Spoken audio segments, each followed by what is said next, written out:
కృష్ణా జిల్లా మోపిదేవి మండలం మోపిదేవి గ్రామంలో వేయించేస్తున్న స్వయంభూ శ్రీ వల్లీ దేవసేన సమేత సుబ్రహ్మణ్యేశ్వర స్వామి వారి జన్మ నక్షత్రం ఆడిగుర్తిక సందర్భంగా నిన్న నుంచి ప్రారంభమైన ఉత్సవాల్లో నిన్న ధ్వజారోహణం, అంకురార్పణ, పుణ్యావసనం, పంచగవ్యంతో ప్రారంభమై రాత్రి కూడా మరి ఏదైతే మనం ఈ సకల దోషాలు నివృత్తి నిమిత్తం మనం చేస్తామో దాని ప్రకారం అవరోహణ చేయటం జరిగింది. మరి ఈరోజు ఉదయం అలా పుణ్యావసనం చదువుద్ది, సోమవారి మూలమంత్ర పడటం, హోమం, నిత్య బలిహరణ కార్యక్రమాలతోటి ఇవాళ సోమవారి యొక్క అభిషేకంతో ఇవాళ కార్యక్రమాలు పూర్తయినాయి. రేపు కూడా ఏదైతే ఈ కార్యక్రమాల్లో భాగంగా కూడా మహాబలిహరణ ఇవన్నీ కార్యక్రమాలు ఉంటాయి. మరి ఆఖరి రోజున సోమవారి జన్మ నక్షత్రం ఆ రోజున పూర్ణాహుతి, అలాగే ఈ స్వామివారి యొక్క జన్మ నక్షత్రాన్ని పురస్కరించుకుని మహా అన్నదానం యొక్క కార్యక్రమాలన్నీ ఉంటాయి. అలాగే ఆషాఢ మాసం సందర్భంగా మరి స్వామివారికి, అమ్మవారికి కూడా శాకాంబరి అలంకారంలో కూడా భక్తులందరికీ కూడా స్వామివారికి అనువిందుగా కనిపిస్తారు.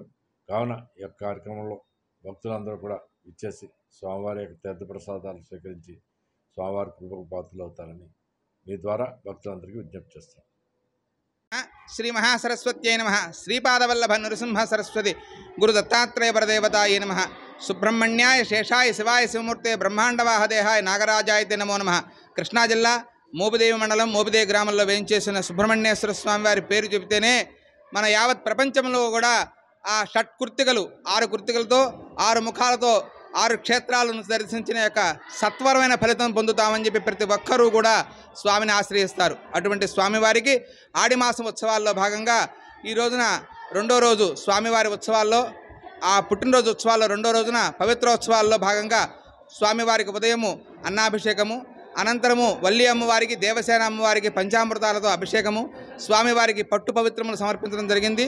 స్వామివారి యొక్క శిఖరానికి, ఆలయ శిఖరానికి, మరి విమాన గోపురానికి, ధ్వజస్తంభానికి ఉన్న మూర్తులన్నిటికీ కూడా స్వామివారికి పట్టు పవిత్రాలు సమర్పించాము.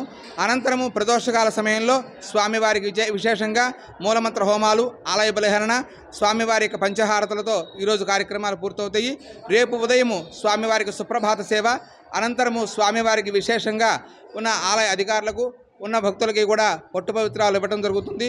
స్వామివారికి విశేషంగా పూర్ణాహుతి కార్యక్రమం 10:30-12 గంటల మధ్యలో స్వామివారి పూర్ణాహుతి కార్యక్రమం, అనంతరం అవభృత స్నానము, ఈ స్వామివారి కార్యక్రమాలు పూర్తవుతాయి.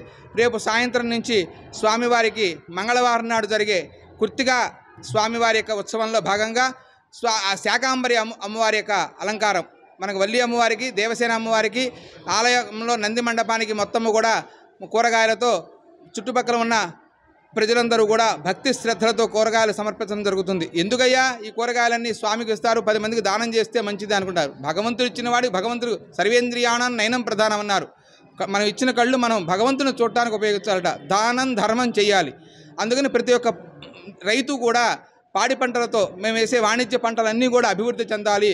ఎటువంటి అకాల వర్షాలు, ఈ యొక్క కలిపురుషుడు యొక్క ప్రభావం చేత ఈ కలిలో ఉన్న యొక్క నాశనం అంతా కూడా పోయి ధర్మస్థాపన జరగాలని ప్రతి ఒక్కరూ కూడా ప్రతి గ్రామంలో కూడా ఈ ఆడి మాసంలో ఆసేతు హిమాచల పర్యంతం, తెలంగాణ రాష్ట్రం కానివ్వండి, మహారాష్ట్ర, కర్ణాటక, గుజరాత్ అన్ని రాష్ట్రాల్లో కూడా ఇక్కడ నుంచి పాడి పంటలకి అభివృద్ధి చెందాలని ప్రతి దేవాలయాల్లో కూడా వాళ్ళు గ్రామ దేవతల పూజలు అన్నీ చేస్తూ ఉంటారు. మనకు ఆనవాయితీగా ఈ ఆడి మాసంలో కృత్తికా నక్షత్రానికి విశేషంగా అందులో ఈ సంవత్సరము రాశాధిపతి యొక్క మేషరాశి అధిపతి కుజుడైన యొక్క కుజుడు రాజు. అందుకని సస్యశ్యామలంగా ఉండటానికి మనకు ముందుగానే చక్కగా నదులన్నీ పొంగే విధంగా వర్షాలు కురుస్తున్నాయి. మనందరికీ కూడా శుభసూచకంగా కుజుడు యొక్క పరిపాలన బాగుంటుందని మనకి కూడా అందరికీ కూడా తెలుస్తుంది. ఆ యొక్క ధర్మస్థాపన కోసం జరిగే కార్యక్రమంలో ఈ స్వామివారి యొక్క ఆడి మాసంలో శాకాంబరి అలంకారం జరుగుతుంది. ఆ రోజున కృత్తికా నక్షత్రం రోజున ఉదయము స్వామివారికి గోపూజ, పుట్టపూజ, ధ్వజస్తంభ పూజ, అనంతరము స్వామివారికి మహన్యాసపూర్వకంగా ఏకాదశి రుద్రవారాభిషేకము, స్వామివారికి అష్టోత్తర కలశాభిషేకము, మధ్యాహ్నము కాలంలో స్వామివారికి బిల్వదళము, పుష్పదళాలతో విశేషంగా అర్చన, సాయంత్రము 4 గంటలకు స్వామివారికి రుద్రహోమము, 5 గంటలకు స్వామివారి యొక్క శాంతి కళ్యాణ మహోత్సవము, 6 గంటలకు పంచహారతులు, మహామంత్ర పుష్పము, స్వామివారి విశేష దర్శనం జరుగుతుంది. కనుక వీరందరూ కూడా కార్యక్రమాల్లో కృత్తికా నక్షత్రం రోజున మంగళవారం రావడం చాలా విశేషము. ఈ యొక్క కృత్తికా నక్షత్రంలో స్వామివారికి ఎవరైనా సరే ఉదయం నుంచి సాయంత్రం దాకా అభిషేకాలు, పూజలు ఈ 4 రోజుల నుంచి పవిత్రోత్సవ సందర్భంగా లేదు కాబట్టి మీరు ఎవరైనా సరే చేయించుకోదలసిన వారు ఆలయ యొక్క అధికారులు మనకు స్వామివారి యొక్క ఆలయ ప్రవేశంలో విశేషంగా కౌంటర్ ఏర్పాటు చేశారు. ఆ కౌంటర్లో సంప్రదిస్తే ఆ యొక్క రసీదు పొంది స్వామివారి యొక్క అనుగ్రహాన్ని పొందవచ్చు. ఈ కార్యక్రమాలన్నీ కూడా ఆనువంశిక ధర్మకర్తల నేతృత్వంలో ఆలయ అసిస్టెంట్ కమిషనర్ గారు, మన దేవాదాయ ధర్మాదాయ శాఖ తరఫున సూర్యధర చక్రధరరావు గారు వచ్చిన భక్తులందరికీ కూడా ఆ రోజున అన్నదాన కార్యక్రమం ఉంటుంది. ఎన్ని వేల మంది వచ్చినా కూడా ఆ రోజున అన్నదాన కార్యక్రమానికంటే ప్రతిరోజు కూడా ఉదయం సాయంత్రం కూడా ఇప్పుడు అన్నదానం చేస్తున్నాం. ఇంకా ఆ రోజున మంగళవారం పుట్టినరోజు సందర్భంగా అన్నదాన కార్యక్రమానికి ఎంతమంది వచ్చినా కూడా లేదనకుండా జరిగే విధంగా అన్ని ఏర్పాట్లు చేస్తున్నారు. ఈ కార్యక్రమాలన్నీ కూడా జయప్రదం చేసి స్వామివారి అనుగ్రహాన్ని పొంది సర్వ సంకల్ప సిద్ధులయ్యి పునర్దర్శనాన్ని పొందవలసింది. వేల్ మురుగనకు అరోం హర, వేల్ మురుగనకు అరోం హర.